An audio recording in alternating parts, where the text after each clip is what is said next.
Good morning children. आप लोग कारक और विभक्ति चिन्हों के बारे में तो जानते ही हैं। उसी श्रृंखला में आज हम लोग पंचमी विभक्ति अपादान कारक पढ़ेंगे। अपादान कारक अर्थात जब कोई भी वस्तु किसी दूसरी वस्तु से अलग होती है तो जिस वस्तु से अलगाव होता है उसे अपादान कारक कहते हैं। और अपादान कारक में पंचमी विभक्ति लगाई जाती है।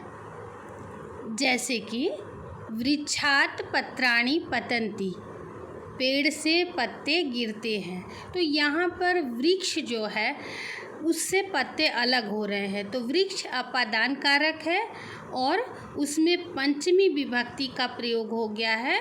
तो वाक्य में प्रयोग किया गया वृक्षात, वृक्ष में पंचमी विभक्ति लगा तो हो गया वृक्षात। उसी पर आधारित हमारा पाठ है जल चक्रम। जल चक्रम में पंचमी विभक्ति पर आधारित है, जिसको अभी हम लोग पढ़ेंगे। आपने अपनी किताब में देखिएगा, जलम विना न को अपि जीवः जीवति, जल के बिना कोई भी जीव है। जलम जीवनम अस्ति, ऐसा यह धरती पूरिता समुद्राः आदयः जलाशयाः सन्ति। यहाँ जल से भरे हुए कुएं, तालाब, नदियाँ, समुद्र, जलाशय इत्यादि हैं।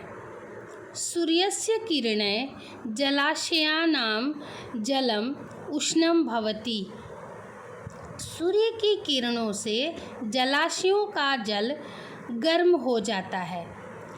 उष्णं जलम वाष्प रूपेण परिणतं भवति, गर्म पानी वाष्प के रूप में बदल जाता है। तद वाष्पम तडागेभ्यः नदीभ्यः समुद्रादिभ्यः च ऊपरी गच्छति, वह वाष्प तालाबों के ऊपर, तालाबों, नदियों और समुद्रों के ऊपर जाता है। तद वाष्पम मेघः इति कथ्यते, उस वाष्प को मेघ अर्थात बादल कहते हैं। मेघः ऊपरी ऊपरी गच्छति, बादल ऊपर ऊपर जाते हैं। ऐसा यदा एषः मेघः शीतलः भवति तदा सः वर्षति, जब ये मेघ ठंडे हो जाते हैं, जब ये बादल ठंडे हो जाते हैं तब बरसते हैं। वर्षा जलेन सर्वे जलाशयाः पूरिताः भवन्ति, वर्षा के जल से सभी जलाशय भर जाते हैं।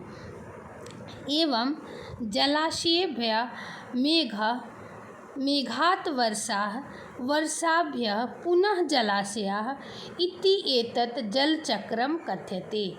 इस प्रकार जलाशयों से बादल, बादल से वर्षा और वर्षा पुनः जलाशय में परिवर्तित हो जाता है। इसी को जल चक्र कहते हैं। अर्थात जलाशय का पानी गर्म होकर बादल बन जाता है और बादल से वर्षा होती है और वर्षा का पानी पुनः जलाशय में आ जाता है। इसी चक्र को जल चक्र कहा जाता है। तो बच्चों, इस पूरे पाठ में जहाँ भी आपको रंगीन शब्द दिया गया है वो सभी पंचमी विभक्ति उसमें लगाया गया है। सब तडागेभ्यः नदीभ्यः समुद्रादिभ्यः जलाशयेभ्यः वर्षाभ्यः, ये सब बहुवचन है और ये पंचमी विभक्ति इनमें प्रयोग किया गया है। मेघात में प्रथमा विभक्ति प्रयोग किया गया है पंचमी विभक्ति का। तो इस प्रकार से पंचमी विभक्ति का प्रयोग इस जल चक्र पाठ में पूरी तरह से किया गया है।